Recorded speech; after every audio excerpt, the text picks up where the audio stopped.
Donc, merci déjà pour cette introduction. Et puis, je suis très honorée vraiment de recevoir le prix de thèse de l'AFZ.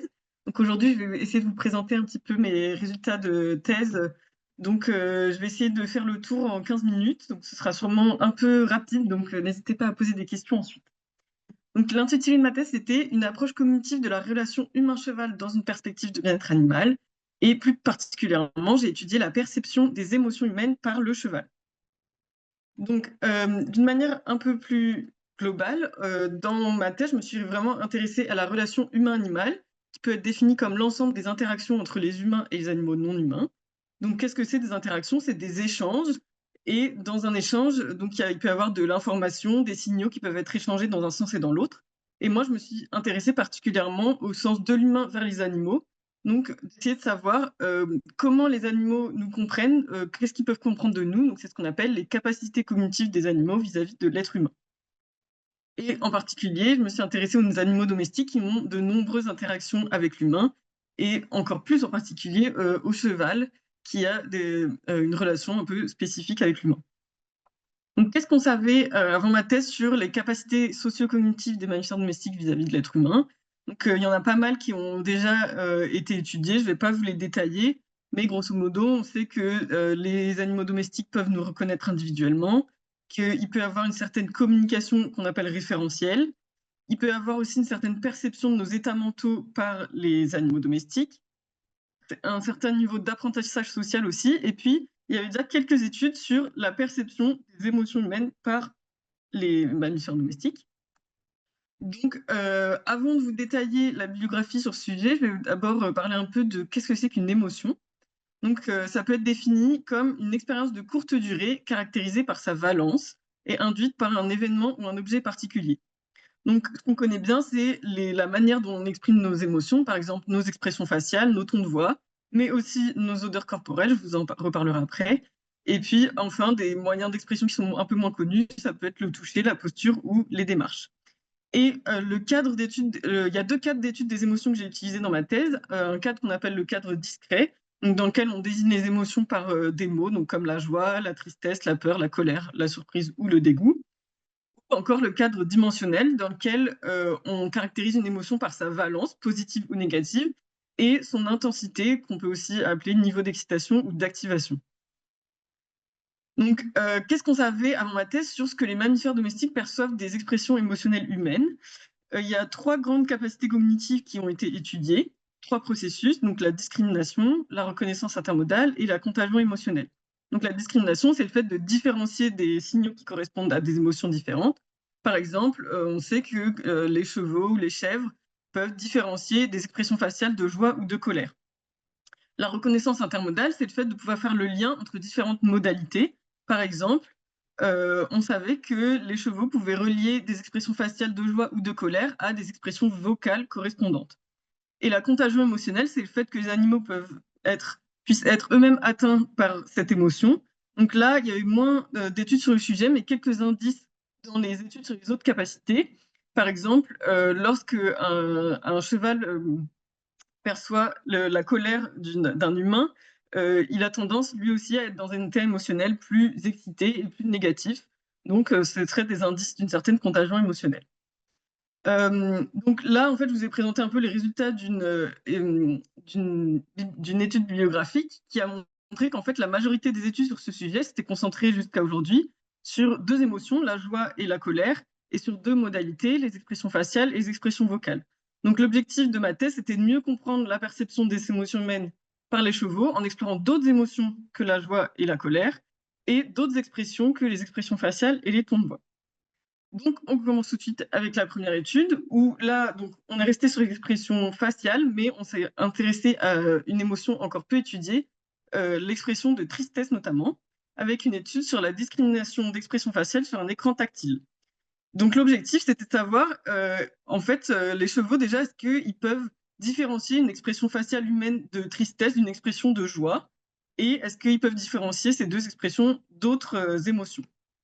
Comment on a fait ça? On a utilisé donc un dispositif écran tactile, qu'on a à l'INRA. Donc on a, plusieurs, juments qui sont entraînés à interagir avec cet écran. Et donc sur l'écran tactile que vous voyez à gauche, on présentait deux images qui étaient des photos d'une même personne présentant deux émotions différentes. Donc, et le cheval devait toucher la bonne image pour obtenir une récompense alimentaire. Donc, c'est un système d'écran tactile qui est relié à une mangeoire avec une programmation qui fait que quand il touche la bonne image, il a sa récompense. Donc, il y avait deux groupes de chevaux, 6 chevaux qui devaient toucher la tristesse et 5 qui devaient toucher la joie. Donc, pour les 6 premiers chevaux, je ne sais pas si vous voyez ma souris, mais sinon, c'est pas très grave. L'émotion 1, c'était la tristesse, et l'autre émotion, c'était colère, surprise, peur ou joie. Et pour les 5 autres chevaux, l'émotion 1, c'était la joie, et l'autre émotion, colère, surprise, peur ou tristesse. Donc notre hypothèse, c'était que les chevaux, s'ils distinguent bien la joie et la tristesse des autres émotions, ils pourraient apprendre à choisir la bonne expression de tristesse ou de joie parmi les deux photographies de la même personne. Donc je vous montre tout de suite les résultats. D'abord, on a fait une phase d'apprentissage avec des photos de 4 personnes. Et ici, c'est le pourcentage de réponses correctes de chaque groupe. Donc, en fait, dans les deux groupes, on avait, à la fin de l'entraînement, donc quand même pas mal d'essais, des résultats des résultats significatifs. Donc, au niveau du groupe, on avait bien des scores qui étaient significativement supérieurs au hasard. On voit que dans le groupe joie, il y en a une à la fin qui était plutôt autour de 50% parce qu'il peut y avoir un peu des fluctuations en fonction des jours. Mais globalement, les chevaux ont bien réussi à apprendre cette tâche. Et ensuite, on a fait un test de généralisation dans lequel on montrait des photos de personnes qui n'avaient pas encore vu en photo. Donc là, c'était un peu différent. Donc, pour le groupe tristesse, on n'avait pas de différence avec le hasard, alors que pour le groupe joie, on avait bien des résultats supérieurs au hasard. Donc, il semble que pour le groupe tristesse, la tâche était peut-être un peu plus complexe. Ils ont réussi à apprendre sur les 4 personnes qu'on leur a montrées dans l'apprentissage, mais pour la généralisation, c'était plus compliqué, alors que pour le groupe tristesse, ils ont bien réussi l'apprentissage et la généralisation. Donc, ce qu'on peut dire de cette étude, avant que je passe à la suite, je reviens là, c'est que les chevaux, en tout cas, sont quand même capables de différencier l'expression faciale d'une même personne, là, même si c'est 4 personnes qu'on répète plusieurs fois, s'ils ne les différenciaient pas, ils ne pourraient pas apprendre à répondre mieux qu'au hasard en choisissant la bonne expression. Ils peuvent différencier des expressions faciales de joie et de tristesse entre elles et d'autres émotions, mais il y a des différences entre les émotions, notamment la tristesse, ça a l'air plus complexe à différencier d'autres émotions que la joie. Donc ça, c'était la première étude, c'était une étude sur le processus de discrimination. Donc ensuite, on s'est intéressé au processus de reconnaissance intermodale. Donc on a voulu continuer avec la joie et la tristesse et savoir si les chevaux peuvent associer des expressions faciales humaines de tristesse et de joie à des expressions vocales de la même émotion. Donc comment on a fait ça? On a placé les chevaux dans un dispositif comme je vous montre ici. Donc c'est un box de test dans lequel on place le cheval face à 2 écrans de projection et avec un haut-parleur au milieu. Donc, le haut-parleur diffuse une voix qui exprime soit de la tristesse, soit de la joie. Donc, moi, j'entends, mais vous, vous n'entendez pas parce qu'on n'a pas réussi à faire passer le son. C'est pas très grave. C'était une voix enregistrée d'une personne qui exprime soit de la tristesse, soit de la joie. Et puis, sur les écrans, il y avait des vidéos de la même personne à gauche et à droite. Donc là, je vous ai mis une photo de moi, mais en réalité, c'était pas moi puisque j'étais dans l'expérience, c'était une personne extérieure à l'expérience. Donc il y avait une des 2 vidéos qui correspondait à la voix, on appelle la vidéo congruente, et l'autre qui ne correspondait pas, on appelle la vidéo incongruente. Donc l'hypothèse, c'était que si les chevaux sont capables de faire le lien entre la voix et le visage, ils regarderaient plus longtemps l'une des 2 images en fonction de sa congruence avec le son. Donc pour les résultats, ici je vous montre l'analyse déjà du premier regard. Donc ici c'est le nombre de chevaux qui ont regardé plus longtemps lors de leur premier regard l'image qui ne correspondait pas, incongruente, ou qui correspondait à la voix.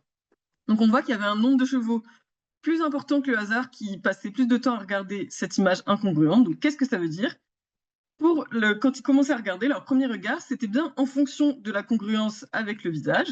Donc ils peuvent bien associer le visage et la voix qui expriment la même émotion. Et pourquoi est-ce que c'est le côté incongruent sur lequel ils s'attardent plus?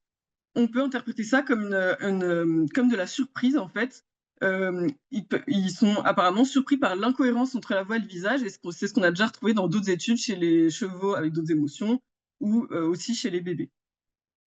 Donc ça, c'était pour le premier regard, et ensuite, quand on analyse l'ensemble des regards, on s'est rendu compte que les chevaux passaient surtout plus de temps à regarder les expressions de joie que les expressions de tristesse, donc quelle que soit la voix. Au début, ce qui les intéresse, c'est ce qui correspond pas, et puis ensuite, c'est surtout l'émotion du visage, joyeux ou triste. Donc là, on s'est dit que ça pouvait être, il y a plusieurs hypothèses, mais une des hypothèses explicatives, c'était qu'il pourrait y avoir une contagion émotionnelle, c'est-à-dire que peut-être que de regarder les visages joyeux, ça leur procure à eux-mêmes une émotion plus positive, et ça pourrait être pour ça qu'ils le regardent plus longtemps. C'est une des hypothèses, mais c'est celle qu'on a voulu creuser après, c'est pour ça que c'est celle que je vous présente. Donc, c'était cette première partie, on s'était concentré sur les expressions de joie et de tristesse, faciales et vocales. Et ensuite, dans une deuxième partie, en commençant par cette troisième étude, on s'est intéressé aux odeurs. Donc, on a fait une étude sur la discrimination des odeurs humaines prélevées en contexte émotionnel de joie et de peur par les chevaux. Donc là, on voulait savoir si les chevaux peuvent différencier des odeurs humaines prélevées en contexte de joie et de peur. Donc, il faut savoir que nos odeurs corporelles que l'on produit peuvent varier en fonction de nos émotions. Donc ça, c'est connu depuis à peu près une dizaine d'années. Et en particulier, c'est l'odeur qui est produite au niveau de nos aisselles. Donc, ce qu'on a fait pour cette expérience, c'est qu'on a commencé par prélever des odeurs au niveau des aisselles de participants. Donc, on avait une trentaine de personnes qui sont venues dans le laboratoire regarder une fois un film d'horreur, une autre fois un film joyeux, en portant des compresses sous leurs aisselles, et on validait l'émotion qu'ils avaient ressentie pendant la vidéo grâce à un questionnaire. Ensuite, on a récupéré ces compresses et on les a placées sur des tiges pour les présenter aux chevaux dans un test qu'on a appelé, dans un test qui s'appelle un test d'habituation-discrimination. Donc, je vous montre la vidéo de ce test. Donc, on commençait par présenter une première odeur A au cheval pendant 2 minutes. Donc, par exemple, ça pouvait être l'odeur de joie. Ensuite, il y avait une pause d'1 minute. On lui présentait une deuxième fois la même odeur pendant encore une fois 2 minutes. Puis, une nouvelle pause d'1 minute. Et enfin, une troisième fois la même odeur, donc là où c'est A3, accompagnée de l'autre odeur. Donc, par exemple, si A c'était joie, B c'est peur, ou l'inverse. Et à chaque fois, c'était les échantillons provenant d'une même personne.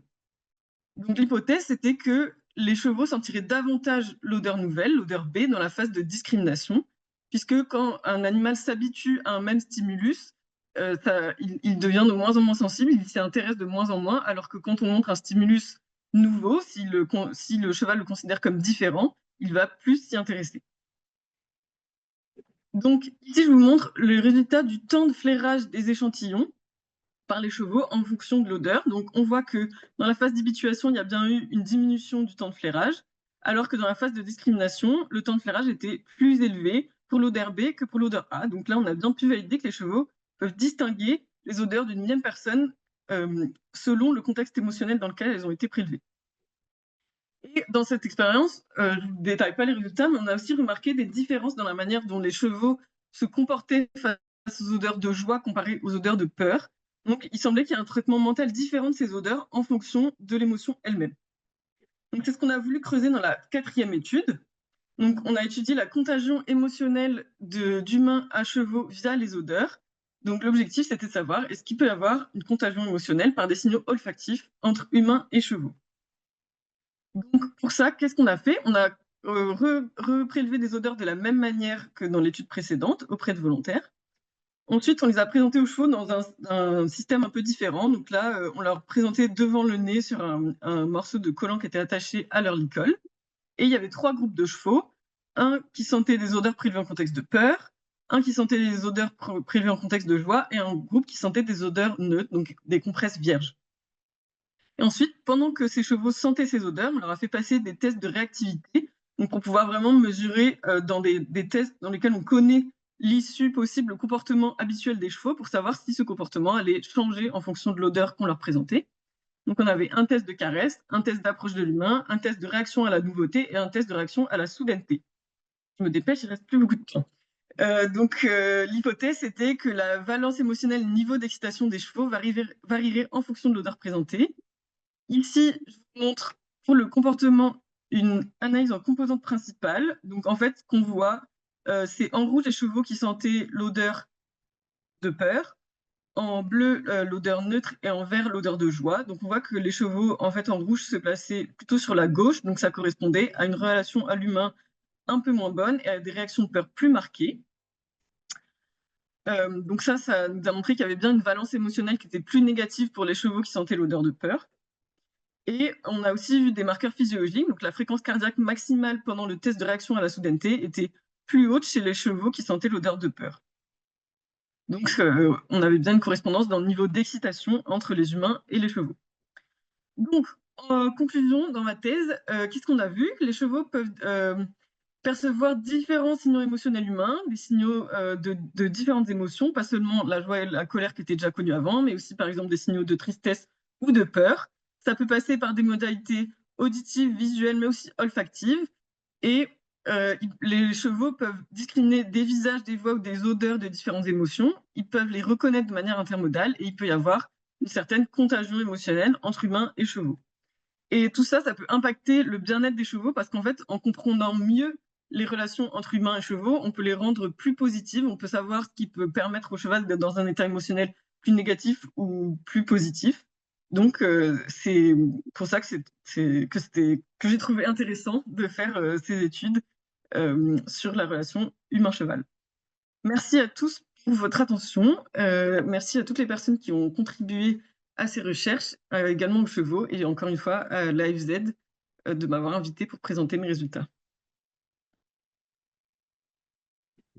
Merci Plotine pour avoir tenu le temps, pour votre présentation également très enrichissante. Donc un temps d'échange de 10 minutes est maintenant ouvert pour interagir avec Plotine. Donc est-ce que nous avons des questions dans le bouton QR, Jean-François ou Patrick? J'en ai pas vu pour le moment, mais Quelles sont les applications pratiques potentielles de ces recherches pour l'élevage des chevaux en général? Alors, il y a une application déjà, c'est vraiment de mieux comprendre le comportement des chevaux. Donc, si on pense au contexte, par exemple, d'équitation, d'activité équestre, il peut y avoir beaucoup de moments où les personnes les cavaliers ou les personnes qui interagissent avec les chevaux ne comprennent pas forcément les réactions d'un cheval. Donc, par exemple, aujourd'hui, je l'amène dans telle pièce, tout se passe bien, et demain, je le ramène, et puis là, il prend peur. Je n'arrive pas du tout à l'emmener, par exemple, à la barre pour une échographie ou quelque chose comme ça. Et donc ça, on voit que un des éléments qu'on a montré dans ma thèse, c'est que ça peut dépendre en fait des émotions de l'humain lui-même.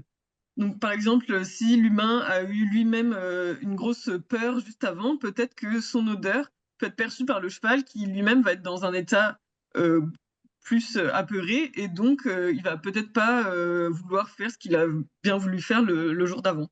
Ben, j'aurais une autre question. Est-ce qu'il y a des différences potentielles de réactivité ou de comportement entre les différentes races de chevaux? Alors, dans ma thèse, nous, on s'est concentré sur les chevaux qu'on a à l'INRA à Nousily. Donc, c'est des poneys de race Welsh.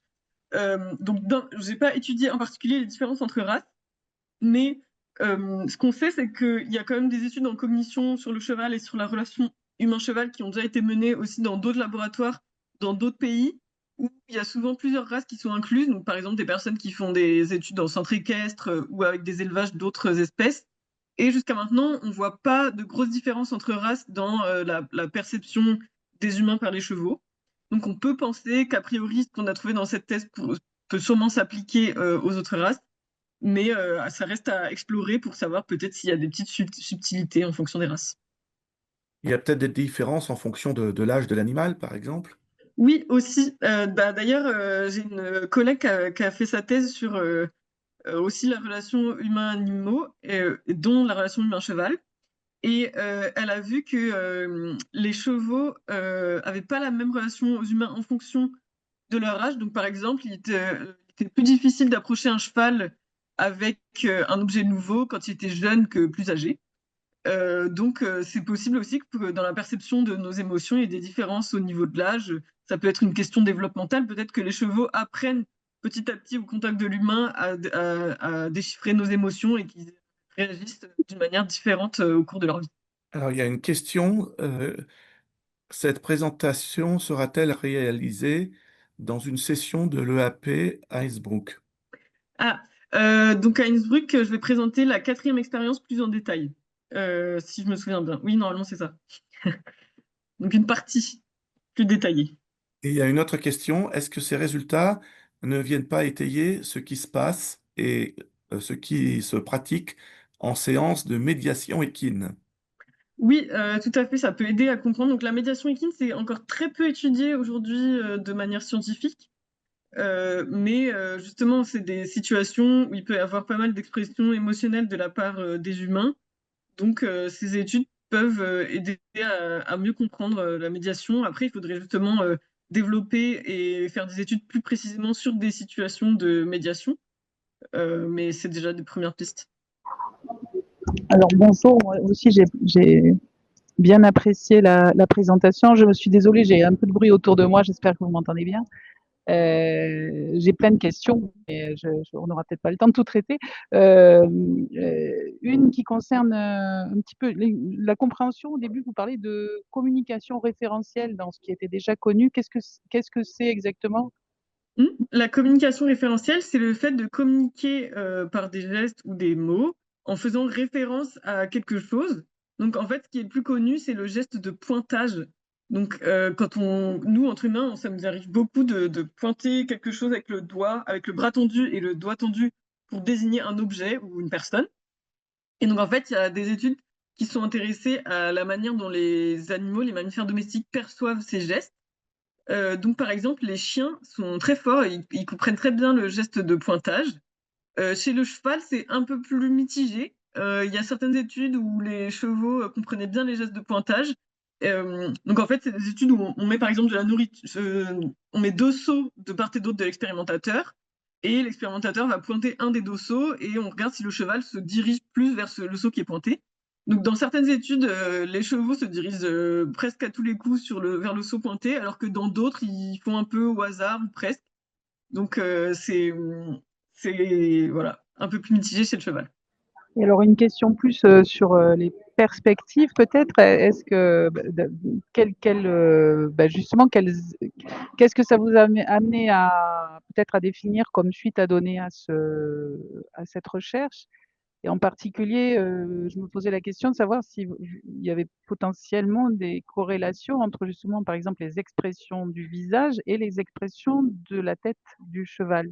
Est-ce que c'était possible de mettre en relation une expression de peur ou de joie sur le cheval? Oui, en effet, du coup, on a fait une autre étude qui vient d'être publiée, mais qui n'était pas finalisée au moment de ma thèse, donc je n'ai pas inclus dans mon manuscrit. On a étudié la réaction des chevaux à des vidéos humaines de joie, de peur ou neutre. Et on a étudié notamment les expressions faciales du cheval face à ces vidéos. Donc, j'irai pas jusqu'à dire que le cheval fait une expression faciale qui ressemble à celle de l'humain, mais en tout cas, il y avait quelques différences dans les expressions faciales que les chevaux faisaient face aux expressions humaines de joie, neutre ou de peur. Mais les résultats les plus saillants qu'on a vus dans cette expérience, c'était surtout dans le comportement général des chevaux et dans leur physiologie. Donc, par exemple, leur fréquence cardiaque était plus élevée quand ils voyaient un humain apeuré qu'un humain en expression neutre ou joyeuse. Ils avaient aussi une perception plus négative de l'expression apeurée que l'expression neutre et que l'expression joyeuse. Donc ça se voit dans la manière dont ils regardent avec l'œil droit ou l'œil gauche, parce que c'est relié aux hémisphères cérébraux qui eux-mêmes donnent des indices sur la valence émotionnelle. Et on avait aussi des résultats, donc on a fait une étude thermographique dans cette expérience où en fait la température de l'œil peut montrer aussi des indices émotionnels, et donc ça nous montrait également que les chevaux avaient des émotions plus négatives quand ils voyaient l'humain apeuré en vidéo que l'humain neutre ou que l'humain joyeux. Et donc les perspectives pour la suite alors, d'autres projets de recherche? Ben oui, il y a des études qui ont été faites cette année pour continuer, notamment sur en fait la multimodalité. Parce que là, dans ce que je vous ai présenté, donc on a fait les expressions faciales, après on a fait le lien entre expression faciale et voix, et puis après on a fait les odeurs. Et puis en fait, après la suite, c'est d'essayer de combiner les trois. Donc savoir en fait, est-ce que quand il y a à la fois odeur, expression faciale, expression vocale, est-ce que, ça provoque des réactions encore plus importantes chez les chevaux ou pas? Est-ce que quand c'est, cohérent ou incohérent, ça leur, provoque pareil des réactions différentes? Voilà. Bah, c'était une question justement sur les applications à d'autres animaux d'élevage. Et donc, je crois qu'il y a des choses Oui, qui sont faites sur le cochon, mais je sais pas trop. oui, alors, ben, nous à l'INRA, dans mon équipe, on travaille pas trop sur les cochons, en tout cas pour le moment, mais il y a des choses qui se développent chez la vache notamment. Donc, dans la revue de littérature que j'ai faite, on a aussi vu qu'il y a certaines espèces qui sont vraiment moins étudiées que les autres jusqu'à maintenant dans la relation avec l'humain, donc notamment la vache. Et donc, on essaie de développer justement des études sur, la perception des humains par, les vaches et notamment, des différentes émotions. Merci beaucoup, Plotine.